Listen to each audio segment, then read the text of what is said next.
Imagínala en una mañana de enero de 1350. Se levanta de una cama con cortinas, cargada del calor y el olor de 2 o 3 damas de compañía que durmieron a su lado durante la noche. Sus cuerpos, una estufa necesaria contra el frío que se colaba por las paredes de piedra que ningún tapiz podía vencer del todo. La cama en sí es un monumento.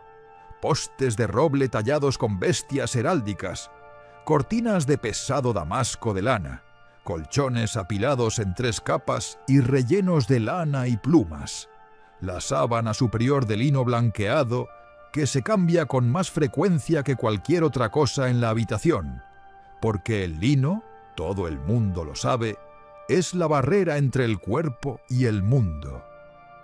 Alrededor de la cama, la habitación respira. Los juncos del suelo, mezclados con lavanda seca y romero, cuando la servidumbre es cuidadosa, crujen suavemente mientras las damas de compañía se desperezan.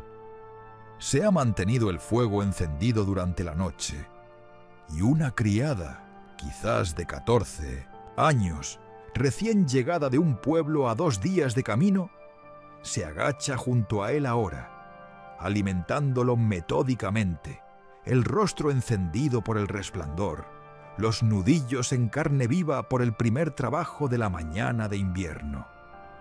A los pocos momentos de despertar, una mujer se arrodilla ante la reina, no con el desayuno, con un orinal deslizado discretamente bajo su camisón. La mujer arrodillada, quizás de 35 años, quizás mayor, con la eficiencia inexpresiva de alguien que ha hecho las paces hace tiempo con cada aspecto de ese papel, no levanta la vista. Los desechos son recibidos y retirados con una silenciosa reverencia. Hoy no habrá baño. Probablemente tampoco mañana. Quizás no en otro mes. Para cuando esté ceñida en su vestido, perfumada con agua de rosas y coronada con un aro de oro, parecerá ante todos los cortesanos del salón como algo sacado de una pintura, luminosa, intocable, divina. Pero bajo todo ese brillo hay un cuerpo gobernado por las mismas realidades biológicas que cualquier campesina que trabaja en los campos helados más allá de los muros del castillo. Solo que más elaboradamente disimuladas. Esta es la historia de ese disimulo. El año 1350 no es cualquier año. Europa estaba saliendo de los peores momentos de la peste negra, una pandemia que había matado entre 1/3 y la mitad de toda la población. Pasear por cualquier ciudad de ese momento, Londres, París, Aviñón, Praga, y la aritmética de la ausencia se anuncia por todas partes. Talleres cerrados, sus dueños desaparecidos, casas con las puertas abiertas porque nadie se había molestado en cerrarlas cuando el último residente fue sacado. Cementerios desbordados, completados con fosas comunes, cavadas en los bordes de las ciudades donde los sacerdotes rociaban agua bendita sobre cientos de cuerpos a la vez. Trabajando rápido, porque siempre había más. El olor de esas ciudades fue algo que los viajeros registrarían durante décadas. Una mezcla de la vida urbana medieval ordinaria. Animales, desperdicios, sebo, humo y algo más por debajo, algo que se metía en la ropa y se quedaba. La peste no había mostrado ningún interés por el rango o el título. La reina Juana de Castilla murió de ella en 1348. Una adolescente de camino a casarse, su cuerpo supuestamente abandonado al borde del camino por asistentes aterrorizados que decidieron en ese momento que su propia supervivencia superaba cada convención de lealtad y deber que habían jurado. Leonor de Portugal, Margarita de Baviera, Juana de Navarra. La enfermedad se movía por las alcobas reales con la misma facilidad con que se movía por las zanjas. Encontró los mismos cuerpos cálidos bajo la seda que bajo la lana basta. Tardó los mismos días. No se apresuró por la realeza, ni se demoró por respeto. Las cortes que sobrevivieron se esforzaban por mantenerse unidas, llenando los puestos vacíos por la muerte. Chambelanes, mayordomos, damas de compañía, todas las docenas de personas cuyos roles específicos y especializados mantenían en marcha una casa real, manteniendo los rituales del poder mientras los vivos intentaban no pensar demasiado en lo recientemente que los muertos habían estado exactamente donde ellos estaban ahora. Habían tocado esas mismas manillas de puertas, dormido en esas mismas camas, comido en esos mismos platos.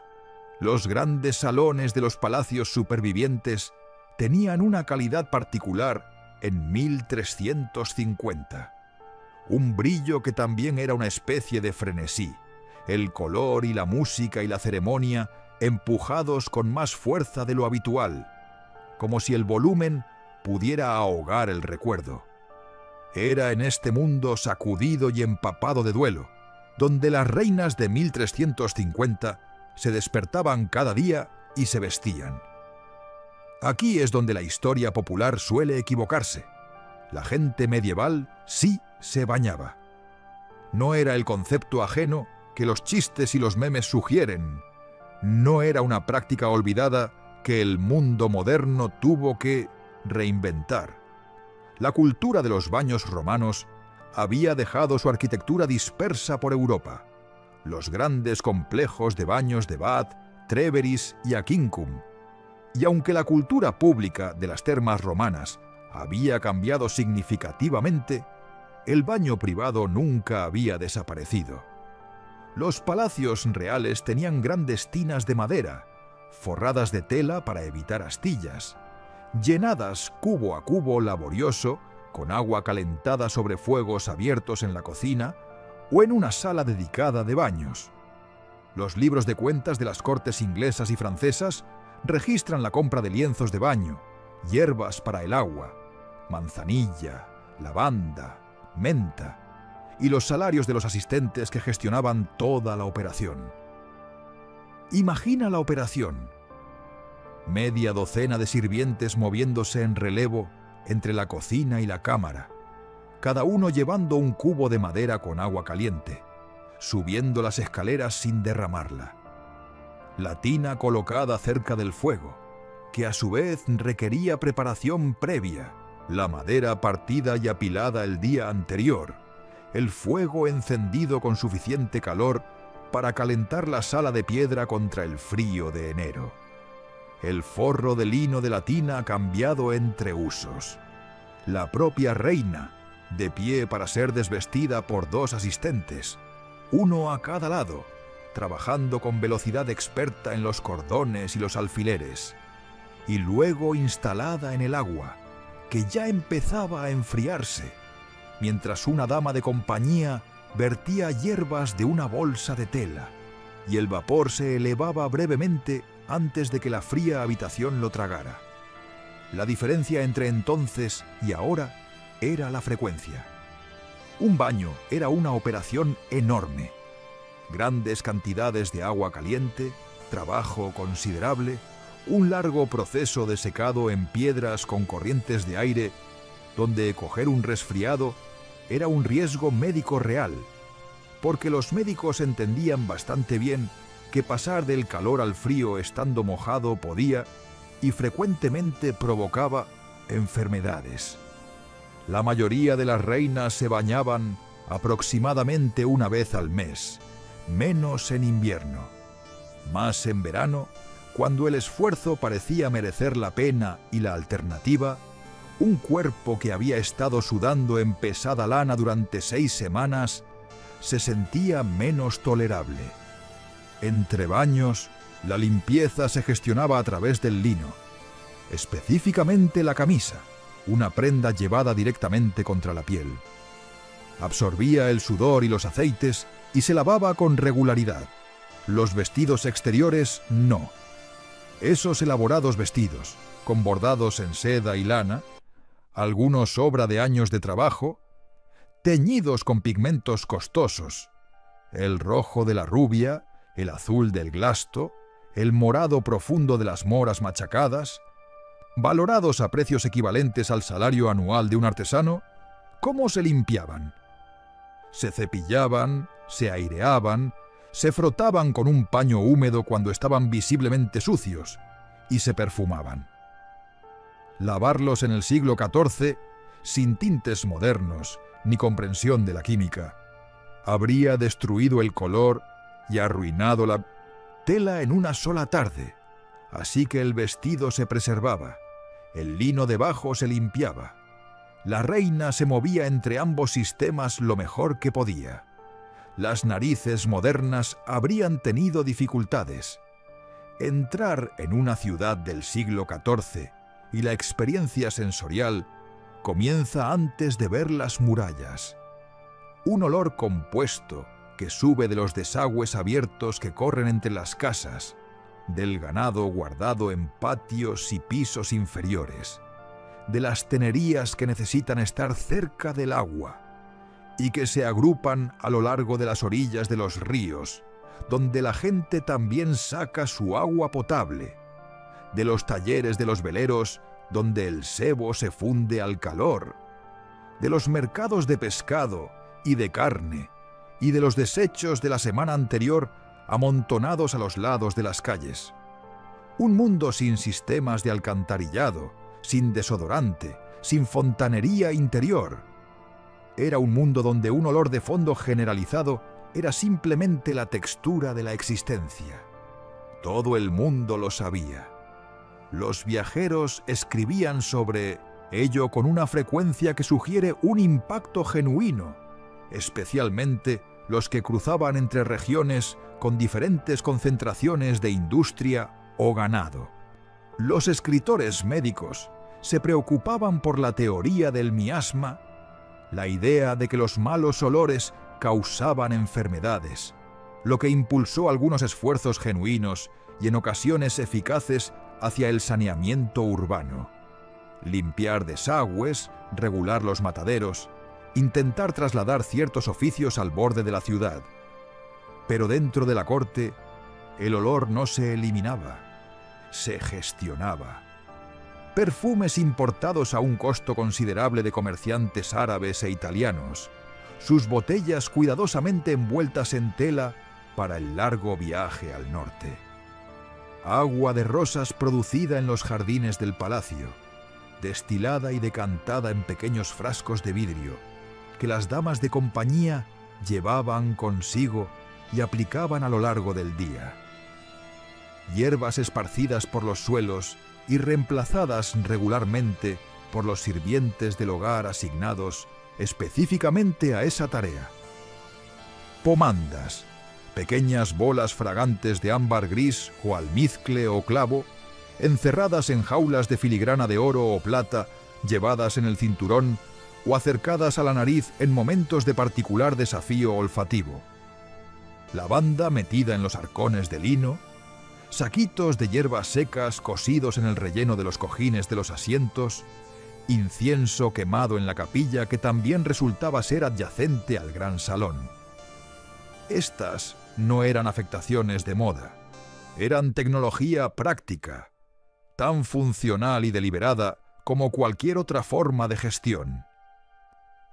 Todo el mundo entendía que el objetivo no era la ausencia de olor, era superponer suficientes notas agradables encima para que el conjunto se convirtiera en algo aproximadamente tolerable, de modo que un invitado que entrara al salón encontrara primero las hierbas y las velas de cera de abeja y el toque de perfume de las damas más cercanas a la puerta, y solo en algún lugar por debajo de eso, si estaban prestando atención, el resto. Funcionaba lo suficientemente bien como para que una sala llena de gente, ninguna de las cuales se había bañado recientemente según nuestros estándares, todas las cuales se movían por un mundo de desagües abiertos y ganado de trabajo, pudiera estar de pie juntas y no notarlo, porque el punto de partida era el mismo para todas ellas. El olor es relativo. También es, más que casi cualquier otro sentido, algo que el cerebro aprende a ignorar. La nariz deja de registrar lo que es constante. Lo que olían era el perfume de los demás. El lavado del cabello era infrecuente por las mismas razones que el baño completo. Laborioso, frío, arriesgado, que consumía mucho tiempo. Entre los lavados, que podían estar separados por semanas o más, el cabello se peinaba con largos trazos usando peines de dientes anchos y luego finos. Se trataba con aceites aromáticos o preparaciones a base de huevo que limpiaban por absorción en lugar de agua, y se mantenía, sobre todo, cubierto. Las reinas medievales, como esencialmente todas las mujeres respetables de su época, llevaban el cabello cubierto en público, la toca envolviendo garganta y barbilla, el velo prendido sobre ella, la elaborada red de oro de la cofia encerrando el cabello a los lados de la cara en un patrón de pequeños cuadrados, cada uno quizás engarzado con una cuenta o una pequeña piedra. En 1350 y las décadas siguientes, los tocados comenzaban su largo ascenso hacia lo extraordinario. Los altos genins y los velos de mariposa del siglo siguiente ya se estaban sembrando en las ambiciones arquitectónicas de los actuales. Estos no eran puramente decorativos. Contenían el cabello, absorbían los aceites y presentaban un rostro compuesto y enmarcado al mundo. Los tocados cada vez más arquitectónicos cumplían la función práctica adicional de mantener oculto lo que no siempre estaba en condiciones de ser visto, gestionando en público lo que aún no se podía gestionar en privado. Y dentro de ese cabello, en muchos casos, vivían los piojos. Esto requiere decirse claramente, porque el instinto es asumir la excepción para la realeza. No había excepción. La pediculosis no discriminaba por rango social, y las condiciones de la vida medieval, camas compartidas, peines compartidos en hogares por debajo del nivel real, el constante movimiento de personas entre la corte y el campo, hacía que el contagio fuera esencialmente inevitable. Los peines de dientes finos de marfil y hueso encontrados en yacimientos arqueológicos medievales y listados en las cuentas de las casas reales se usaban precisamente para peinar huevos e insectos. Era una parte habitual y sin comentarios del ritual de aseo. Una dama de compañía trabajando lentamente a través del cabello de su señora con un peine, del mismo modo que se pueden desenredar nudos, pero con un propósito diferente. Se frotaban en el cuero cabelludo aromáticos que se creía repelían los parásitos, aceite de lavanda, vinagre. La ropa de cama y la ropa de cama se calentaban cerca del fuego para matar los huevos. Nada de ello funcionaba de manera fiable o completa. Una reina en 1350, que vivía a la sombra de una plaga parcialmente propagada por las pulgas de las ratas y las personas que vivían junto a ellas, navegaba por un mundo donde la conexión entre parásitos y enfermedades mortales se estaba forzando en la conciencia. Aunque nadie entendiera todavía exactamente cómo funcionaba el mecanismo, aunque la teoría siguiera siendo el miasma y los humores, en lugar de algo parecido a la teoría de los gérmenes. En un palacio sin fontanería interior, y ningún palacio de 1350 tenía nada parecido, la gestión de los desechos corporales era un desafío logístico diario, respondido por la arquitectura y la jerarquía. Los castillos de piedra tenían retretes construidos en sus paredes, conocidos en Inglaterra como garderobes. Pequeñas habitaciones de piedra que sobresalían de la pared exterior, frías y con corrientes de aire incluso en verano, cuyos pozos caían por el grosor de la pared hacia fosas o fosos debajo. El olor que subía de esos pozos era, según la estación, impresionante. Estaban situados a intervalos a lo largo de los corredores de los principales palacios, accesibles durante el día y a cierta distancia de la cámara real. El orinal era la realidad práctica de la noche y de la proximidad. Se encontraba bajo la cama, usado en las primeras horas grises de la mañana mientras se reavivaba el fuego, sus contenidos gestionados por los asistentes que habían dormido en la habitación y cuyas responsabilidades englobaban esto sin ningún sentido de excepción o peculiaridad. Era simplemente la mañana. Luego el orinal era retirado. La habitación se ventilaba en la medida en que las paredes de piedra y el enero lo permitían, y comenzaba el negocio del día. Aquí hay un detalle que sorprende a la mayoría de la gente que lo encuentra. La persona responsable de atender al monarca durante esta más privada de las funciones ocupaba uno de los puestos más codiciados de la corte real inglesa. El Groom of the Stool, sí, el nombre significa exactamente lo que crees que significa, y la corte medieval no era tímida respecto a lo que el puesto implicaba. Tenía acceso íntimo, diario e inevitable al soberano en los momentos antes de que la actuación de la realeza estuviera completamente ensamblada. La puerta estaba cerrada, las máscaras aún no estaban puestas, y el acceso al soberano en esos momentos desprotegidos se traducía directamente en influencia política, de maneras que todo el mundo en la corte entendía completamente. Las peticiones pasaban por esas manos, los susurros ocurrían en esa habitación.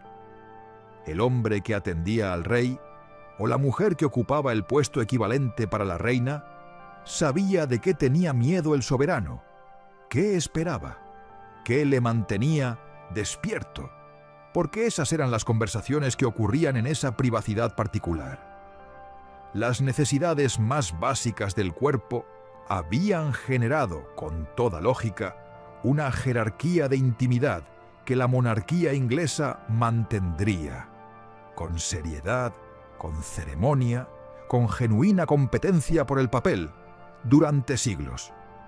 La vida reproductiva de una reina no era suya, y esto era entendido por todos los involucrados, incluida la propia reina. Su ciclo menstrual, sus embarazos, sus recuperaciones del parto, su capacidad para volver a concebir. Todo ello era vigilado como una cuestión de urgencia dinástica por su marido, su consejo, los médicos vinculados al hogar y las damas de compañía cuyo trabajo incluía, explícitamente, informar sobre el estado físico de su señora a los funcionarios apropiados. La menstruación se entendía a través de la teoría humoral. El cuerpo estaba compuesto de 4 humores: sangre, flema, bilis amarilla, bilis negra, y la salud requería su equilibrio. La sangre menstrual se entendía como el exceso de fluido que el cuerpo femenino expulsaba porque, a diferencia del cuerpo masculino, carecía del calor interno para quemarlo. Esto no se consideraba vergonzoso exactamente. Era simplemente la realidad médica de la fisiología femenina, tal como la entendían los médicos eruditos que trabajaban con Galeno y Avicena. La gestión práctica implicaba trapos de tela, cambiados y lavados por asistentes sin comentarios, sin más ceremonia que cualquier otro aspecto del mantenimiento corporal. Nada parecido a un producto menstrual moderno existía. Simplemente se gestionaba, porque había que hacerlo, por las mismas mujeres que gestionaban cada otro aspecto de los requisitos del cuerpo. El parto ocupaba su propia categoría completamente separada de la experiencia del cuerpo. Por convención, una tan fuerte que operaba casi como una ley, ningún médico entraba en la cámara de parto a menos que la situación se hubiera vuelto catastrófica y las parteras hubieran determinado que no podían continuar sin la intervención médica masculina, lo que se entendía que representaba un punto de peligro serio. La cámara de reclusión se preparaba con semanas de antelación, tapices colgados en cada pared, las ventanas cubiertas con paño pesado para minimizar la luz y el frío, un fuego ardiendo constantemente contra la humedad y el frío. La reina entraba en esta habitación y no la abandonaba hasta que el parto estuviera completo y hubiera pasado el periodo de recuperación apropiado. Imagínalo, una habitación que se vuelve progresivamente más cálida y cerrada durante las semanas de reclusión, el aire espeso de humo y el olor de las hierbas que se queman en el fuego, los sonidos del exterior volviéndose apagados y distantes, un pequeño mundo de mujeres, parteras que habían asistido a docenas de partos, damas de compañía que quizás habían dado a luz ellas mismas, quizás una mujer mayor, traída específicamente por su experiencia, esperando juntas lo que todo el mundo sabía que estaba llegando. El propio parto llegaba con toda su sangre y fluidos y extremidad a esta habitación sin agua corriente, sin instrumentos estériles, sin ninguna de las condiciones sanitarias que un hospital moderno da completamente por sentadas. El lino limpio era la tecnología, las oraciones eran el protocolo, la habilidad y la experiencia eran la pericia, y eran reales. Las parteras sabían cosas, habían visto cosas, podían manejar cosas que ningún médico formado solo en teoría podría haber manejado, pero trabajaban al límite absoluto de lo que las manos y el conocimiento y la fe podían hacer. Muchas mujeres no lo sobrevivían. Que se esperara que la reina repitiera este proceso múltiples veces a lo largo de su vida adulta, que volviera a esa habitación una y otra vez, sabiendo exactamente lo que contenía, te dice algo preciso e importante sobre la relación entre la realeza y los límites del cuerpo, y sobre la forma particular de coraje que simplemente se esperaba de las mujeres como condición de existencia. La atención dental medieval existía. Esto también debe decirse claramente frente a la suposición de total ignorancia. Se usaban polvos dentales hechos de hueso quemado, carbón molido, sal y salvia con pequeños paños o con los dedos. Los textos médicos abordaban las dolencias dentales en detalle, ofreciendo preparaciones para el dolor de muelas y los abscesos, recomendando el aceite de clavo como medida temporal, describiendo extracciones que podían ser realizadas cuando fuera necesario por barberos cirujanos, cuyas otras actividades incluían la flebotomía y la fijación de fracturas menores. El conocimiento era real, las herramientas eran inadecuadas. El azúcar se estaba volviendo más disponible en la Europa del siglo XIV a través de las redes comerciales mediterráneas y de Oriente Próximo, apareciendo en las mesas reales, con frecuencia creciente, un marcador de lujo cuya presencia en cuentas y registros domésticos indica estatus. Con esa dulzura creciente en la dieta, llegó un aumento en las caries dentales que los arqueólogos pueden rastrear directamente en el registro esquelético del período. Los cráneos y mandíbulas de esta época muestran un aumento medible en la caries en comparación con los siglos anteriores. Las mesas reales no estaban exentas de esto, estaban más expuestas a ello. Una reina a los 30 años bien podría haber estado gestionando un dolor dental significativo, uno o más dientes faltantes, o una encía con absceso tratada repetidamente con aceite de clavo que ayudaba con el dolor sin abordar la infección subyacente. El rostro presentado a la corte, sereno, compuesto, autoritario, puede haber sido ensamblado sobre un fondo de sufrimiento físico ordinario, persistente y silenciado. Los cosméticos añadían sus propias complicaciones a esa superficie ya complicada. El plomo blanco, conocido como cerusa, era la base de los cosméticos de moda en la corte, mezclado con vinagre en una pasta y aplicado en la cara y el cuello para lograr la tez pálida que significaba, en el lenguaje estético del siglo XIV, tanto belleza como estatus elevado, la piel de una mujer que no trabajaba bajo el sol. Preparaciones de origen vegetal enrojecían los labios y las mejillas. Preparaciones similares al col oscurecían alrededor de los ojos. El efecto, a la luz del gran salón, antorchas y velas, luz de fuego rebotando en vajillas de oro y plata, era extraordinario. Una especie de luminosidad, un rostro que parecía generar su propia luz. La cerusa era genuinamente peligrosa. El plomo absorbido a través de la piel se acumula en el cuerpo con el tiempo, causando daños que comienzan sutilmente y progresan. Piel que se vuelve más delgada y dañada con cada aplicación, requiriendo más producto para cubrir lo que el propio producto estaba causando.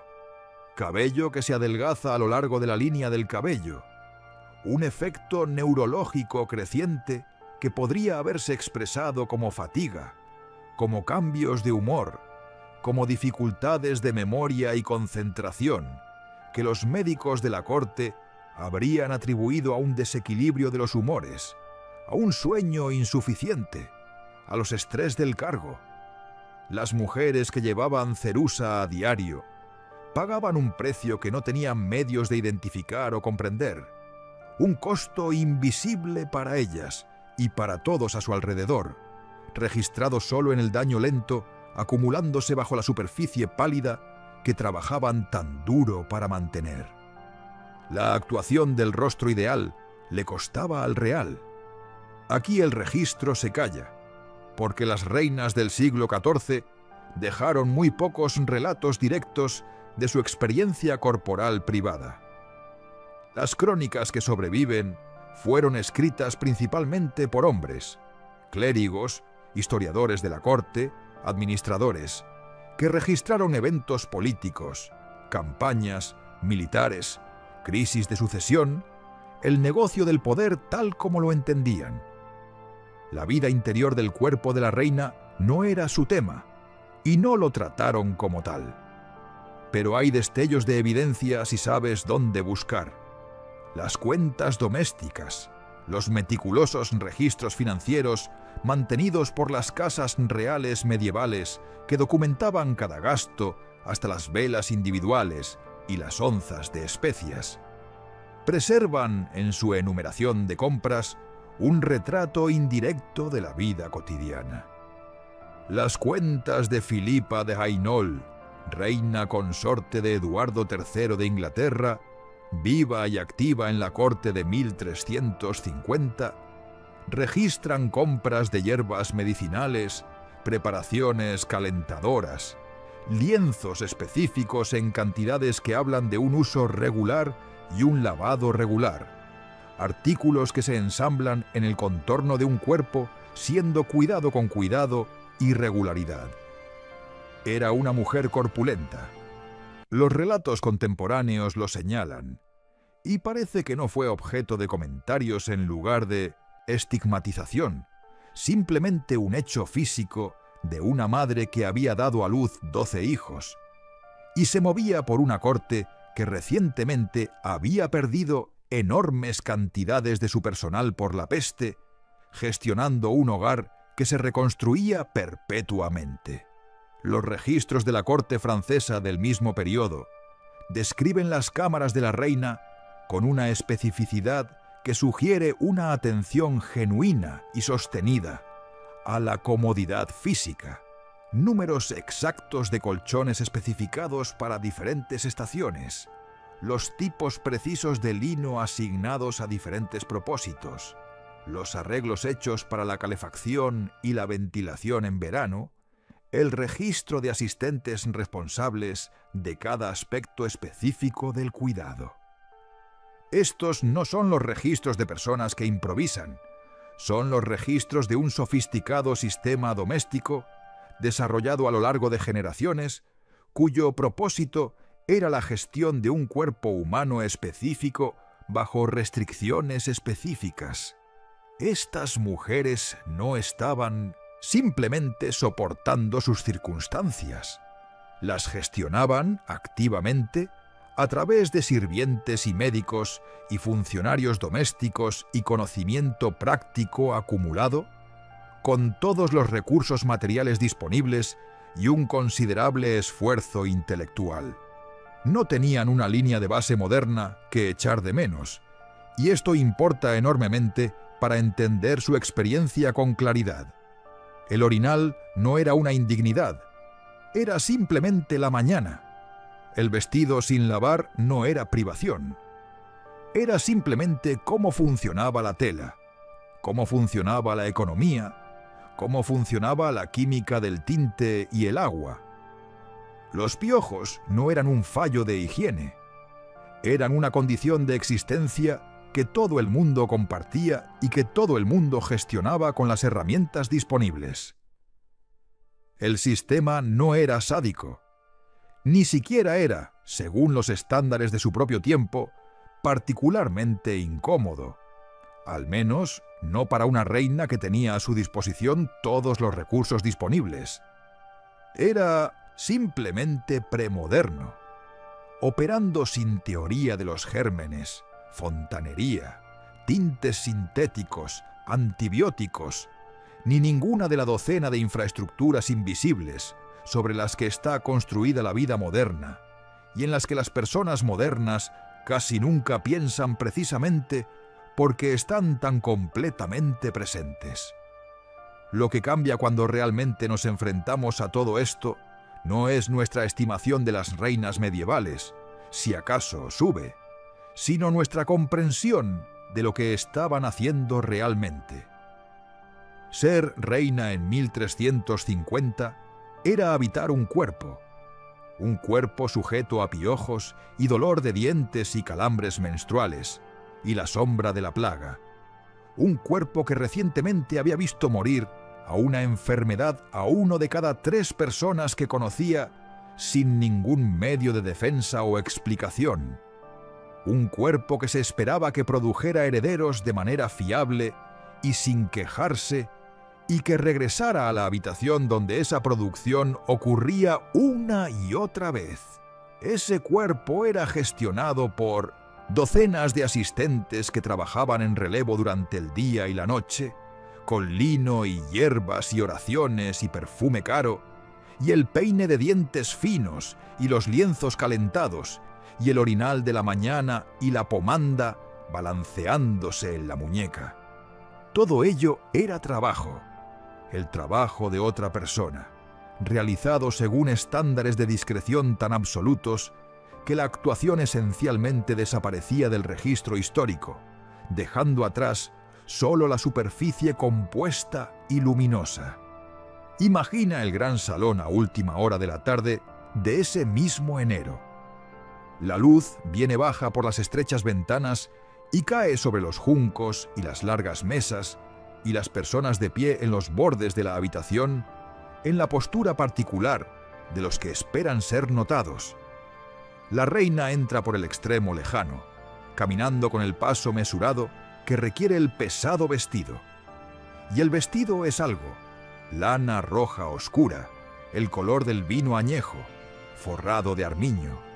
Su dobladillo 6 pulgadas de profundidad embordados de hilo, de oro trabajado por mujeres en una ciudad a 300 millas de distancia a lo largo de un año.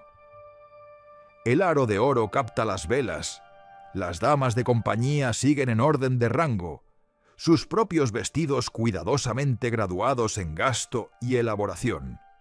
La corte se organiza a su alrededor en su llegada de la manera en que las limaduras de hierro se organizan alrededor de un imán. Hay un hombre en el lado derecho del salón, de 40 años, un señor menor con enormes deudas y una petición que ha estado esperando 6 semanas el momento oportuno. La observa avanzar con la atención calculadora de alguien que ha pasado 6 semanas aprendiendo la geografía del acceso.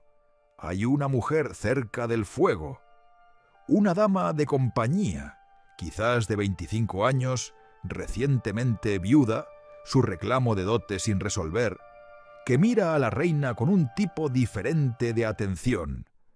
La atención de alguien cuyo futuro depende del estado de ánimo, la inclinación y el capital político de la persona a quien sirve, que lee pequeñas señales como un navegante lee el tiempo. Hay niños, pajes e hijos de familias nobles enviados a aprender las artes cortesanas, que miran con la franca curiosidad de los jóvenes, aún no entrenados para no mirar directamente. Los músicos comienzan.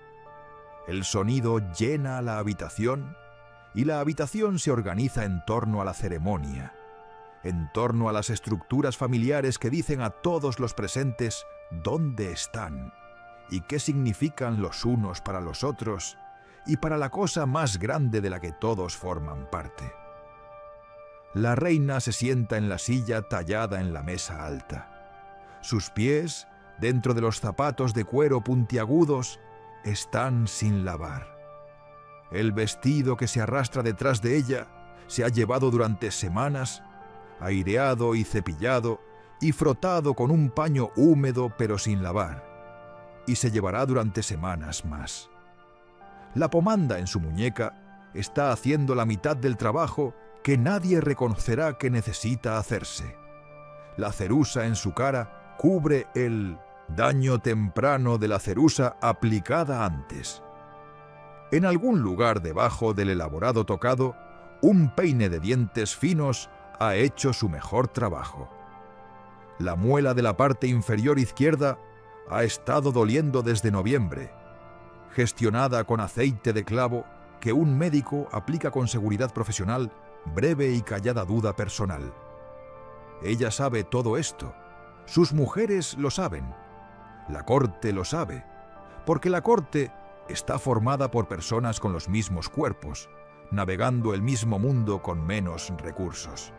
Y continúan, porque deben continuar, porque la actuación del poder es en sí misma una forma de poder, no un fraude realizado ante un público, sino algo que realmente hace lo que afirma hacer, que sostiene la forma y el enfoque y la creencia colectiva de la sala de una manera que nada excepto la ceremonia puede. Porque el paño y el perfume y el oro y la música pueden hacer real, durante la duración de una tarde, algo que de otro modo sería solo una teoría. La idea de que el poder es estable, que el orden persiste, que el futuro puede planificarse, que la plaga que mató a 1 de cada 3 no era la nueva condición permanente del mundo, sino una interrupción, terrible y real, de la que el mundo se recuperaría sin embargo. Ella avanza hacia la mesa alta, y la sala se inclina a su alrededor como un campo de trigo en el viento. Las velas arden, los músicos tocan, el oro capta la luz, y en algún lugar más allá de las paredes del gran salón, en la cocina, una criada apila madera junto a un fuego en preparación para el agua de la mañana siguiente. La tina está todavía a 1 mes de distancia, pero el lino está limpio, las hierbas están pedidas, la pomanda está llena. El sistema aguanta. La reina se levantará mañana en el frío y la oscuridad, y el orinal estará listo, y las damas de compañía estarán allí, y toda la elaborada e invisible arquitectura de la vida real diaria se reensamblará alrededor de su cuerpo por otro día más. No era glamour, no era, según los estándares modernos, comodidad. Era algo más interesante y más exigente que ambos. Era una civilización trabajando al límite absoluto de lo que sabía cómo hacer, gestionando los hechos irreducibles de la encarnación humana con ingenio y jerarquía y cara especia importada, y haciendo con todo ello algo que se parecía a la luz de las velas del gran salón, mucho a la majestad.